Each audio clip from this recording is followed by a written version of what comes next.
this Super Bowl come down to? It always comes down to turnovers. I mean, and then I know it's cliches, but you look at the playoffs, the way they shaped up. One turnoff normally dictates. You look at the Washington Commanders, they don't turn the ball over, and then they turn it over a bunch of times, and they end up losing the ball game.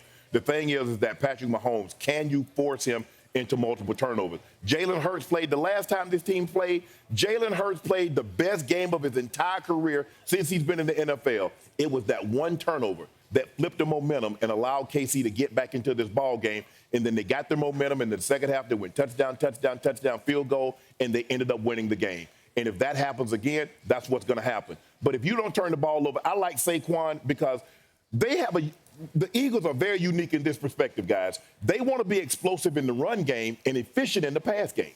But most teams are flipped. They want to be explosive in the pass game, efficient in the run game. But not when you got 2-6 in your backfield. He's a guy that can hit his head on the goalpost from any area on the field. Now all we're asking Jalen Hurts to do, don't turn it over. We're going to give you short pass because you're throwing against man coverage. You're not stopping Saquon with 7 in the box. At least no one else has. Now, I know Spags are going to try because you don't want to play a whole lot of man coverage because if the guys run past Jalen Hurts, he can take off and run. But whoever takes care of the football the best, whomever tackles the best, that's going to win because when you arrive at Saquon, you got to get him on the ground. And we saw when you don't get him on the ground, he's going the distance. Well, it comes down to the Philadelphia offense starring Saquon Barkley and the Kansas City Chiefs defense. Now, starring Spags. Yeah, true story. Because one thing that you did mention, it came down to a turnover, but if you put a microscope to what you're really saying, is ball control. Yes. Who gives you that opportunity to control the game with ball control? Saquon Barkley. If they can have Saquon manage to impact this game in running the football when they want to and running the football when they need to, that's all the difference. We're not even having to put the ball. You said something extremely impactful. Running the ball for explosive plays and throwing the ball for efficiency. That is an overlooked trait that the Philadelphia Eagles' formula for winning has always been that. Mm-hmm. And what Saquon can do for you is that, and they can play their type of game. This is the best run defense that Kansas City has had in the Steve Spagnuolo era. So you have to take that into consideration because if you're going to stack the line of scrimmage like a lot of teams have tried to do against Saquon Barkley this year, Saquon Barkley's had about six times he's rushed for over 50, had a 60-yard run. 50-plus, 60-plus yard run. That's the most by anybody this season, of course, but it's the second most, next to Adrian Peterson in 2012, if I remember correctly. So you think about all of that. You stack the line of scrimmage. He penetrates that first line of defense. It's lights out. He's going to the house. They know that. It's going to be real interesting to see how Kansas City plays them. Here's my only question, fellas. Being a run-dominated offense, like you said, explosive in the run, efficient in the passing game, is that enough to beat Patrick Mahomes? Yes. To me, I think it is. But only because it keeps Patrick Mahomes on the sideline. That's why. If you're able to run the football effectively. But they got to run the football effectively because if you don't, then Patrick Mahomes is going to get his bites at the apple, and that's lights out. If you remember when they played them last time, Philly did not snap the ball unless it was under 5 seconds. Because I want to minimize Patrick Mahomes because we know he don't need the ball long in order to make something happen. Right. And every time it was 5 seconds, the ball got off, the ball got off, the ball got off. And so I'm minimizing Patrick Mahomes because, look, the likelihood of you completely shutting him down, you're going to make your plays. You might get him a 3 and out a couple of times, but eventually he and Andy Reid are going to figure you out. And those guys are going to start to make plays. And the question is, have you built up enough of a lead in order to make Patrick Let me throw this to y'all. Isn't it time? Like, if you're going up against the Eagles defense that's good, I get you. But we've been talking about how they're the number 1 defense, number 2 scoring defense, top 3 in third downs and red zones and all of this stuff, right? At some point in time, is there some defense out there that you can look at and say, yo, we can contain Patrick Mahomes at least? Is that possible? Well, they have the defense to do it because they can get pressure on him with his front 4. Jalen Carter's going to be key. Now, the left guard is concerning to me because they bumped Tooney out to left tackle, but I'm not going to be surprised if he's in the game and he plays 40 plays, 30 of them going to be lined up over that left guard because he feels that's the weak link. He feels he can take advantage of him. He's their best defensive player. I know Bron is an all-pro, so is Carter, and he had an unbelievable season. But Jalen Carter is where it starts and stops because he's the guy that you must account for. He has the ability to be Reggie White. He has that kind of ability. He can dominate a game. When you talk about the dominance of the Kansas City Chiefs teams, I think the thing that oftentimes is overlooked or even not even mentioned is we've seen this happen with the Peyton Mannings. We've seen this happen with Tom Brady. We've seen this happen versus great quarterbacks. It's not just offense versus offense or offense versus defense or defense versus offense. It's all three phases of football impacting this game. What do I mean? The offense has to do the job. Okay, ball control from the Philadelphia offense. Defense has to do their job. Get off the field on third down yesterday. And 3, it comes down to special teams. Okay, can we pin this team back so they go 80 yards, 90 yards, 95 yards to score? We cannot give this team an opportunity with great field position, a la a turnover. Right. Because they're going to cash in. And that scares me because the Eagles have forced 10 turnovers this postseason, hasn't committed a single one. That level of perfection. This is the one game where most pundits are going to say you're required to emulate that kind of performance. Now, what you did before, you could have got away with beating Washington. You could have got away with beating Green Bay or L.A. if you committed a turnover, whatever. You ain't going to pull that off against Kansas City and Patrick Mahomes. Right, correct. And obviously that might make people tight. I don't think there's anything that Jalen can do to be in the conversation with those three guys as players. I agree with your point that the Super Bowl it elevates the perception of him. But talent-wise, I don't think Jalen's ever going to be into that group. But if he wins a Super Bowl, then those three guys, we're going to have the conversations of when are they and if they will ever jump into there. But Stephen A., if I asked you to rank those 4 guys right now, like you get to draft those 4 guys right now, you're not taking Jalen Hurts over any of them. Yes. Correct? No, you're not. Those 3 guys, we know who they are. Burrow, Lamar, Allen. Cam? He's right. He's right. But I would say this in defense of Jalen.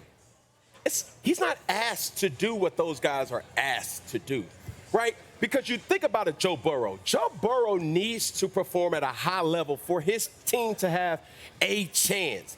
Lamar Jackson needs to perform at a high level for his team to have a chance. Okay, who else? Patrick Mahomes needs to perform at a high level for his team. He ain't in this conversation. We talking about Joe Burrow, Josh Allen, and Lamar. Yeah, leave Patrick's in a conversation of his own. Yeah. Own category. My fault. I'm good. Josh Allen needs to perform at a high level for his team to have a chance. When you think about Jalen Hurts just doesn't need to decimate the game. Right. And that's what comes down to, okay, root word of game changer is an elite player. It's not set up for him to be elite because in his team's dynamic, he doesn't necessarily need to be. And that's not a hit to him. It's just the infrastructure of his team, how his team is set up. He ain't lie. I mean, that's why they went out and got Saquon. Yes. I mean, Patrick Mahomes has really never had that. He doesn't need that because they ask him to do different things. And I think sometimes when you say, well, he's a game manager, he's not asked to do what these other quarterbacks, people take about you hating or you're trying to take a shot at it. Yeah. Everybody's not asked to do the same things in order to win. Right. Look at John. In our first Super Bowl, John was not asked to be John Elway. TD ran us there. Yes, we had a quarterback that was a first ballot Hall of Famer. If you look at Saquon and you look at Jalen Hurts, if the question is, if Saquon doesn't run crazy, do we believe Jalen Hurts can throw for 300 yards, 350, and win this game if Saquon doesn't go off? Because look at the first game he had 112, and then he had 121, and then I think he threw for over 200. Right. And he's played well. He hasn't turned the ball over. Mm-hmm. But D.O. is right. He didn't say anything wrong. I don't think if you draft those 3 guys, said, okay, you get a draft, and we know what we know right now as we sit here. You get Joe Burrow, you get Josh Allen, you get Lamar Jackson, and you get Jalen Hurts. Jalen Hurts is going to get picked last by every team other than Philly. Well, he's right about that. Y'all are right, but let me give some pushback in this regard. So if Jalen Hurts goes in the Super Bowl, and let's say, for example, he imitates or emulates his performance from 2 years ago. Okay. 300-plus yards, Yep. 70 yards rushing, accounting for 4 touchdowns. Yes. Only turnover was a lost fumble. If he goes into the Super Bowl, plays like that, he's the reason that the Philadelphia Eagles win, not an explosive performance by Saquon Barkley. Then all of a sudden, when we start talking about Allen and Lamar, okay, and Joe Burrow, we're going to be looking at them and going like this. Okay, you got the talent, You up next. but he did something y'all didn't do. Right. And by the way, he will have beaten Patrick Mahomes in order to do it. Right. You Lamar Jackson, you haven't beaten Patrick Mahomes in the postseason. You are Josh Allen, you haven't beaten Patrick Mahomes in the postseason. If Jalen Hurts does that on the Super Bowl stage, emulating his performance from 2 years ago, and he's the reason that the Philadelphia Eagles win the Super Bowl championship, do we not get to look at him differently? And do we not get to look at them and say, excuse me, you got to at least be able to do what Jalen Hurts did? Yeah. That's the only way the narrative changes, though. That's a big narrative change. No, I know, but I totally agree with that. We said that on Monday or Tuesday when that clip is from. Because if you go back to the Super Bowl last year, Brock Purdy, I thought, played fantastic, but they lost. So no one visually or narrative-wise thinks of Brock Purdy differently. And kind of that's I think the more interesting question is Jalen Hurts or Brock Purdy? Because what have we said about Brock Purdy for 3 years now? This year. I don't know. What have we said about Brock Purdy for 3 years? I don't know if that's fair. I don't know if people think of Brock Purdy and Jalen Hurts at the same level. Why not? I'm just telling you from the narrative of hosting First Take, I think that Jalen Hurts has the edge. Why? I'm just telling you. But that would be my question. If Brock Purdy everyone has said, well, he's got the number 1 defense. It's the great offensive line. He's got Christian McCaffrey. Yeah. He's got Kyle Shanahan. Yeah. So the pushback was he's the game manager. Yeah. He did it at a high level. Yeah. Didn't get it done. And so it was a fair question of where you place him and whatnot. You have to give him credit that with all that around him, got him to the Super Bowl. Probably would have taken him to the Super Bowl 2 years ago if he doesn't get hurt type of thing. We'll never know. With Jalen Hurts, it's a very similar situation, though. Number 1 offensive line, Saquon Barkley, top 2 or 3 wide receiver duo, number 1 defense. But he's got him to the Super Bowl twice in 3 years. You got to go win it to really change the narrative. But I don't think anyone's looking at Jalen Hurts going, oh, if he wins it, outside of that remarkable Herculean performance he's talking about, what I'm talking about. You're not taking him over Josh or Joe or Lamar. We got to look at a situation that's like, okay, come on, let's be real now. Right. You can be a great player and not win a championship, and you can be a good player and win a championship. Right. And I think the thing is now that what we've done, this ring culture, has got us jaded. Right. It's got us see it like, bro, come on Like, now. I love Nick Foles. Yeah. I love Nick Foles, Super Bowl champion. Yeah. Matt Yes. Ryan's not a Super Bowl champion. Why are you making all these faces? You're Because if you disgruntled. know, you know. You talk about the individuality, you talk about the selfishness, you talk about everything about Cam Newton is blah, da, da, da, da, da, da. Impact, in my opinion, is greater than championships. Everybody's not going to be Shannon Sharpe. Everybody's not going to have the cachet as an individual person and still win rings. Not me, right? So when you're talking about Brock Purdy, when you're talking about Jalen Hurts, when you're talking about these people, just because they win, and it is skewed, it is jaded. Sure. But let's put things into perspective here. Mm-hmm. The thing now that I have to go back to the topic and ask, is it because he has not? That doesn't mean he cannot. You're talking Jalen. I'm talking about Jalen. Yeah. Right? When you talk about apples and apples and you talk about Jalen Hurts and Brock Purdy, I'm taking Jalen Hurts because of the skill. When everything's equal, right? What's the common denominator? Jalen Hurts possesses more skill than Brock Purdy, and that's what I'm saying. Well, it depends on the value of skill. Like, you're telling me he possesses more skill, what? Just overall, athletically? Overall, athletically. Everything. And also, time out. Who has the coaching edge? In what? In that comparison, Kyle Shanahan. Shanahan. Yeah, you would make the case. Yeah, Kyle Shanahan, for absolutely. sure. But I don't know. Brock Purdy's probably a more refined passer than Jalen Hurts. But that's Jalen Hurts a greater threat running-wise. You can't say that, man. And Dan, I love you, bro. I think I love everybody who brings up this aspect of, football. But it's black and white here. You know what I'm saying? Because it's like, oh, well, the only thing that you can give Brock Purdy is accuracy. But can you really, though? Like, if you ask Jalen Hurts to just drop back as many times as you're asking Brock Purdy to drop back, can he, and going back to what I'm saying, just because he has not doesn't mean he cannot. If you ask Jalen to do that, I believe he can still he can still attack the defense. Let's ask him one question. Go ahead. What do you mean by impact is more important than championship? So when you put a microscope and really analyze the position of sports, right? Does people change the game? Okay. That's impact. When you talk about a Cam Newton, when you talk about a Tom Brady, when you talk about a Patrick Mahomes, when you talk about the Jordans of the world, the Allen Iversons, the LeBrons, the Kobes, these players are having people make decisions off to say, I need to go get me one of those guys. Yeah. Because of the way they think, the way that they play, whatever.